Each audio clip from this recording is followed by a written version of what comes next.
श्री प्रताप सिंह बाजवा जी पंजाबी में बोलेंगे। Thank you chairman साहब। थैंक यू चेयरमैन साहब।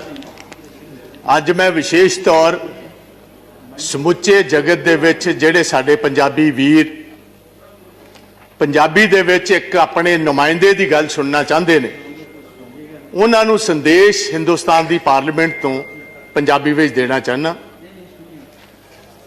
चेयरमैन साहब, जदों 20 सितंबर नूं इसे ही हाउस दे विच एक कानून नूं पास करन दी जिहड़े एग्रीकल्चर दे साडे बिल है ने उन्हां नूं पास करन दे इत्थे बहस चल रही सी। मैनूं मान है मेरी पार्टी इंडियन नैशनल कांग्रेस ने मैनूं मौका दिता एज ए लीड स्पीकर गल करन दा।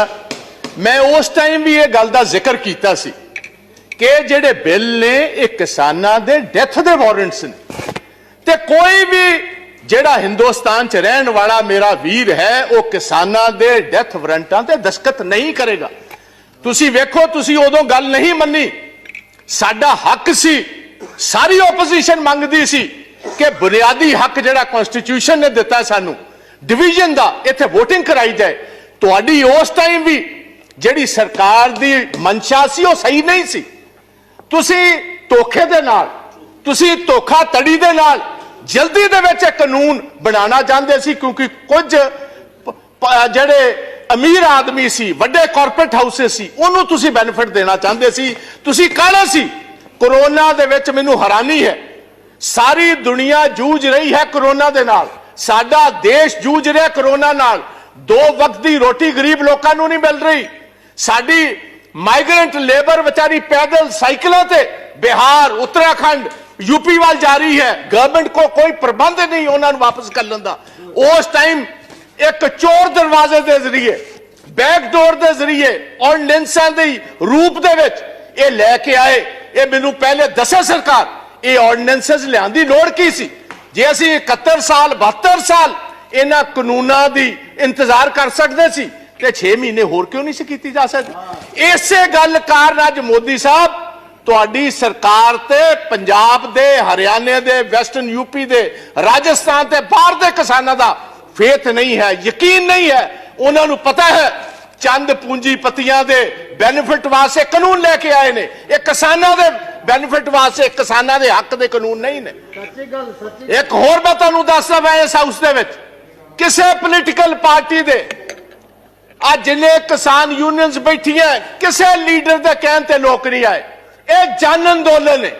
हर घर दे विच अपने आप लोगों ने अपने ट्रैक्टरों में डीजल पाया। हर पंजाब के किसान ने फी एकड़ 500 रुपया इकट्ठा करके ये सारे किसान यूनियन के लीडर्स नूं दिता। मैनूं अफसोस है इस हाउस च कहना पैंदा, मनोज जी 1971 दे विच बांग्लादेश की लड़ाई दे विच असीं 93,000 पाकिस्तानियां नूं एज वॉर प्रिजनर्स लिया। 2 साल असीं उन्हां नूं रोटी भी दिती, पानी भी दिता, बैडिंग भी दिती, लॉजिंग भी दिती। अज असीं अपने किसान वीरां नूं बिजली कट दी, अज असीं इंटरनेट कट दिता, असीं अज उन्हां तों पानी कट दिता, असीं उत्थे तवारा बार्ब्ड वायर्स ऐ लगा दित्तियां जिस तरह 1960 दे विच बर्लिन वॉर बनाई जा रही है, एक वॉर प्रिजन बनाया जा रहा है। अफसोस ना कहना पैंदा है, दुनिया की सारे वड्डी डेमोक्रेसी है। ये चीज़ां अफगानिस्तान विच वेखियां सी, ये चीज़ां इराक दे विच सदाम हुसैन दे वेले वेखियां सी, ये लिबिया दे विच कर्नल गद्दाफी वेले वेखियां सी, ये युगांडा दे विच इदी मीन वेले वेखियां सी, ये महात्मा गांधी दे देश च कदी किसी ने सपने विच भी नहीं वेखियां जो साडे किसान वीरां नाल हो रहा। साडियां मातावां, साडियां भैणां, साडे बच्चियां समेत अज दिल्ली दे बार्डरां ते बैठियां ने। तुसीं उत्थे ओ रूप दिता जिस तरह कॉन्सनट्रेशन कैंप्स नूं देना हुंदा। कल 12 पार्टियां दे लीडर गाजीपुर गए, पुलिस ने अंदर नहीं जान देते। अपने किसान वीरां नूं बिजली कट दी, अज असीं इंटरनेट कट दिता, असीं अज उन्हां तों पानी कट दिता, असीं उत्थे तवारा बार्ब्ड वायर्स ऐ लगा दित्तियां जिस तरह 1960 दे विच बर्लिन वॉर बनाई जा रही है, एक वॉर प्रिजन बनाया जा रहा है। अफसोस ना कहना पैंदा है, दुनिया की सारे वड्डी डेमोक्रेसी है। ये चीज़ां अफगानिस्तान विच वेखियां सी, ये चीज़ां इराक दे विच सदाम हुसैन दे वेले वेखियां सी, ये लिबिया दे विच कर्नल गद्दाफी वेले वेखियां सी, ये युगांडा दे विच इदी मीन वेले वेखियां सी, ਇਹ ਮਹਾਤਮਾ ਗਾਂਧੀ ਦੇ ਦੇਸ਼ 'ਚ ਕਦੀ ਕਿਸੇ ਨੇ ਸੁਪਨੇ ਵਿੱਚ ਵੀ ਨਹੀਂ ਸੀ ਵੇਖਿਆ ਜੋ ਸਾਡੇ ਕਿਸਾਨ ਵੀਰਾਂ ਨਾਲ ਇਹ ਹੋ ਰਿਹਾ। ਸਾਡੀਆਂ ਮਾਤਾਵਾਂ, ਸਾਡੀਆਂ ਭੈਣਾਂ, ਸਾਡੇ ਬੱਚਿਆਂ ਸਮੇਤ ਅੱਜ ਦਿੱਲੀ ਦੇ ਬਾਰਡਰਾਂ ਤੇ ਬੈਠੀਆਂ ਨੇ। ਤੁਸੀਂ ਉੱਥੇ ਉਹ ਰੂਪ ਦਿੱਤਾ ਜਿਸ ਤਰ੍ਹਾਂ ਕਨਸੈਂਟਰੇਸ਼ਨ ਕੈਂਪਸ ਨੂੰ ਦੇਣਾ ਹੁੰਦਾ। ਕੱਲ 12 ਪਾਰਟੀਆਂ ਦੇ ਲੀਡਰ ਗਾਜ਼ੀਪੁਰ ਗਏ, ਪੁਲਿਸ ਨੇ ਅੰਦਰ ਨਹੀਂ ਜਾਣ ਦਿੱਤੇ। ਕਿਸ ਕਿਸਮ ਦੀ ਡੈਮੋਕ੍ਰੇਸੀ ਹਿੰਦੁਸਤਾਨ। ਪਾਰਲੀਮੈਂਟ ਸੈਸ਼ਨ ਇਨ ਆਪਰੇਸ਼ਨ ਹੋਏ, ਤੁਸੀਂ ਪਾਰਲੀਮੈਂਟ ਲੀਡਰਸ ਨੂੰ ਉੱਥੇ ਜਾਣ ਦੀ ਇਜਾਜ਼ਤ ਨਾ ਦਿਓ। ਇਹਨੂੰ ਅਸੀਂ ਡੈਮੋਕ੍ਰੇਸੀ ਕਹਿੰਦੇ ਹਾਂ? ਤੁਸੀਂ ਕਹਿੰਦੇ ਹੋ ਸਾਡੇ ਤੇ ਵਿਸ਼ਵਾਸ ਕਰੋ। ਮੈਂ ਤੁਹਾਨੂੰ ਇੱਕ ਸਵਾਲ ਪੁੱਛਣਾ ਚਾਹੁੰਦਾ ਚੇਅਰਮੈਨ ਸਾਹਿਬ, ਤੁਹਾਡੇ ਜ਼ਰੀਏ ਸਰਕਾਰ ਨੂੰ। ਤੁਹਾਡੇ ਐਗਰੀਕਲਚਰ ਮੰਤਰੀ ਜੀ ਨੇ ਇਹ ਗੱਲ ਕਹੀ ਹੈ 1.5 ਸਾਲ ਵਾਸਤੇ ਅਸੀਂ ਇਹ ਕਾਨੂੰਨ ਰਾਖਵੇਂ ਰੱਖ ਦਿੰਦੇ ਆ, ਇਨ ਅਬਾਇਸ 'ਚ ਰੱਖ ਦਿੰਦੇ ਆ। ਮੈਨੂੰ ਇਸ ਗੱਲ ਦਾ ਫਰਕ ਦੱਸੋ, वापस लेने दे विच ते राखवे रखने च फर्क की है? मैं टेक्निकली ये बात पूछता हूं। अगर आप ये एम्बेंस रखते हो उसका मतलब 1.5 साल के लिए ये कानून वापस हो गए। अगर ये वापस हो गए तो भैया क्या आप अकेला बूझ का सवाल बनाए बैठे हो कि किसान माफी मांगेगा तो तब हम मानेंगे? आप ये बात कहने को तैयार हो हम अपने इन कानून में तरमीम करने को तैयार है? असि तरमीम करने को तैयार होता मतलब है कानूना विच वड्डी कमी है। आपने खुद कबूल किया इसमें बहुत सारी कमी है। अगर कमी है तो वापस क्यों नहीं लेते? और मैं मोदी जी को यह गुजारिश करूंगा, मोदी साहब तुहाडी कांग्रेस के नाल तो कोई अदावत हो सकती है, तुहाडी ओपोजिशन पार्टियां नाल अदावत हो सकती है। हिंदुस्तान का किसान तो वह जिन्हें तुहानू वोटां पा के कामयाब किया, तुहाडी उहदे नाल की अदावत है? प्रधानमंत्री जी अज मौका है, दूजी बार तुसी प्रधानमंत्री बने हो, अज मौका स्टेट्समैन बनने दा। स्टेट्समैन अज तुहाडे कोल मौका एक बार फिर सरदार पटेल वाली जगह लैन दा। वह भी गुजरात का एक पुत्र सी जिन्हों लोग वल्लभ भाई पटेल नूं सरदार दे टाइटल नाल जानदे। अज तुहाडे कोल मौका है, आओ चलो, मैं तुहाडे नाल चलना। चलो सिंघू बॉर्डर, किसान जे तुहाडे नारे ना मारनगे को मैं तुहाडे बेनिफिट वास्ते लेके आया सी। जे तुसी नहीं कबूल दे, अगर आप समझते हो ये आपके हक के नहीं है, भाई मैं वापस लेता हूं। इसमें आपका बड़ापन होगा। दरिया दिली जो लीडर होता है वो उसका सीना भी उतना बड़ा होना चाहिए, दरिया दिल होना चाहिए उसको। दरिया दिली दिखाइए। आज आपको स्टेट्समैन बनने की जरूरत है, प्रधानमंत्री तो आप सेकंड टाइम बन गए। आज सारा देश इंतजार करता है कि मोदी साहब कब आएंगे। वो तोमर साहब की बात पर यकीन नहीं करते। क्यों नहीं करते? क्योंकि जिस ढंग से आप ये कानून लेकर आए हो, जिस ढंग से आपने इस पार्लियामेंट को, जो हिंदुस्तान की सबसे, मैं समझता हूं एक सबसे बड़ा फेथ है जिस हाउस पर, वहां हमारा जमहूरी हक नहीं दिया, आपने तो डिवीजन नहीं कराई। उसका मतलब था आपको जल्दी कौन सी बात की? आप मैं अपने पंजाब स्टेट की गल करना जहां साहब, स्टैट्यूटरी बॉडी है थोड़ी जीएसटी, पिछले 10 महीनों का 8000 करोड़ रुपया पंजाब का इन्होंने नहीं दिता। तुहाडा फेथ असी किस तरह करिए, तुहाडा यकीन असी किस तरह करिए?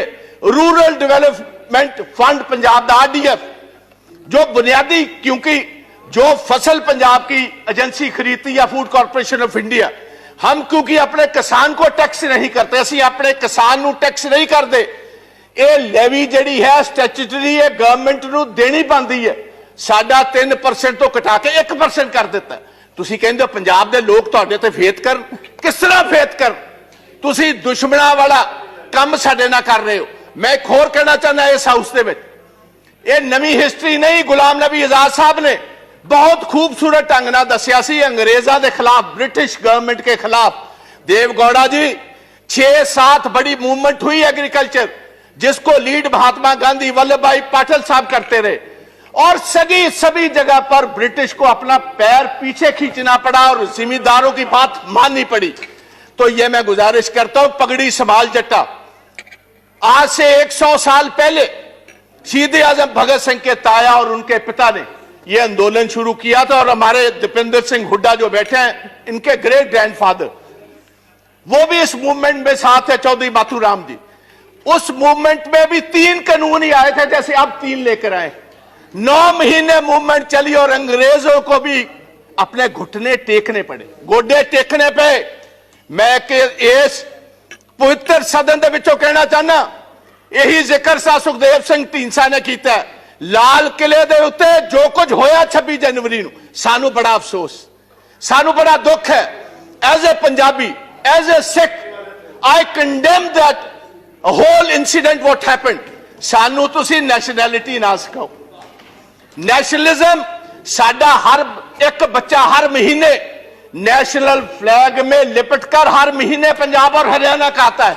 आप हमें नेशनलिज्म सिखाएंगे भाई? आप उनको खालिस्तानी कह रहे हो जो लाल किले की, क्योंकि बहुत सारे लोग हिस्ट्री नहीं जानते। हमारे 9वें गुरु गुरु तेग बहादुर महाराज, गुरु तेग बहादुर जी ने किसके लिए शहादत दी थी? उन्होंने शहादत दी कश्मीरी ब्राह्मण्स के लिए।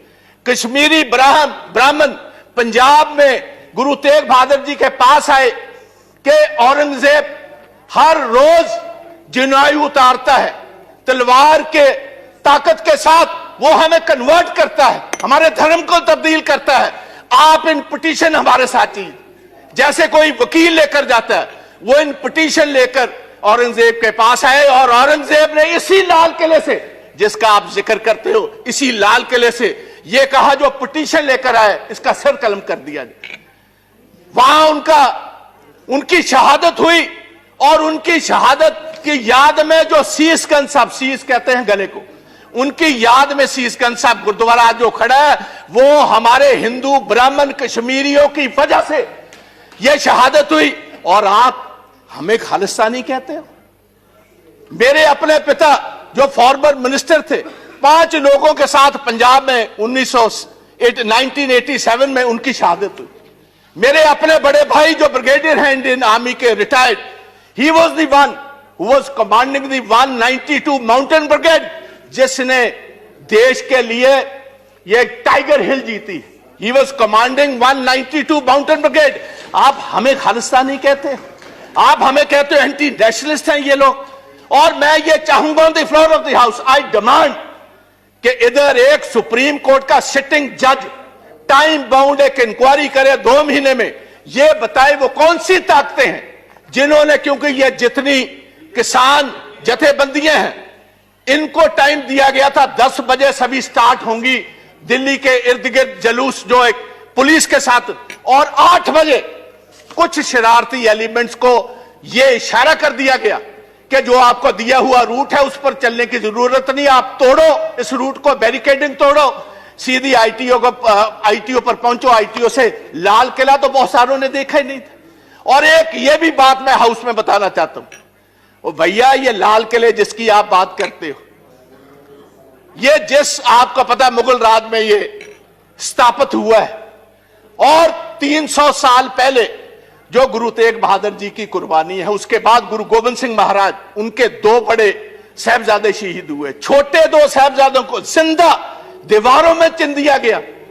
अगर गुरु गोविंद ना होते इस देश की एक शक्ल ही और होती। आप हमें कह रहे हो, किसी को गद्दार कह रहे हो, किसी को आप एंटी नेशनल कह रहे हो। पहले सोचना, और ऐसा मैं गुजारिश करना चाहूंगा गवर्नमेंट, ऐसा काम मत करो। दुश्मन हमारे बहुत है, जो हमारी फॉरेन पॉलिसीज हैं। आप पाकिस्तान को तो छोड़ ही दीजिए भाई, सारा अरब वर्ल्ड आपके खिलाफ, चाइना आपके खिलाफ, रशिया आपके उल्ट चल रहा है। जाकर आपने वोट ट्रंप की मांगी, बाइडेन आपके खिलाफ। वो आपके साथ भाई कौन है? अगर कुछ आपके साथ नेशनलिस्ट होकर आप उनको भी तोड़ना चाहते हो, उनको भी डराना चाहते हो, उनको भी धमकाना चाहते हो, यह कभी नहीं चलेगा। और पंजाबी और सिख विशेषतौर प्यार से तो बात आपकी मान सकते, डर से, डरावे से, बंदूक से, तोप से ये डरने वाली कौमें नहीं। इन्होंने तो सारी हिस्ट्री ही शहादत की है। तो मेरी गुजारिश है, ये ब्लैक लॉज वापस लीजिए, ये काले कानून वापस लीजिए। प्रधानमंत्री जी आप कहते हो मैं एक कॉल अवे हूं, भाई किसी के पास आपका नंबर है? किसके पास आपका नंबर है? आप क्यों नहीं इन किसान जथेबंदियों को, ये मेंबर्स ऑफ पार्लियामेंट, इनको साथ लेकर चलिए, हम चलते हैं आपके साथ। आओ आपके जय जयकार के वहां नारे लगवाएंगे। आप इन कानूनों को वापस लीजिए। आप 1.5 साल के बाद नए कानून लाइए, सिलेक्ट कमेटी में भेजिए। जितने स्टेक होल्डर्स हैं, किसान जथेबंदियां हैं, किसान हैं, मेंबर्स ऑफ पार्लियामेंट हैं, चीफ मिनिस्टर हैं, हमारे एग्रीकल्चर साइंटिस्ट हैं, उनको कहिए खेती के लिए, किसानों के लिए कौन सी सबसे बेहतरीन कानून है। कॉर्पोरेट्स के लिए नहीं, कॉर्पोरेट्स को हम बेनिफिट नहीं देंगे।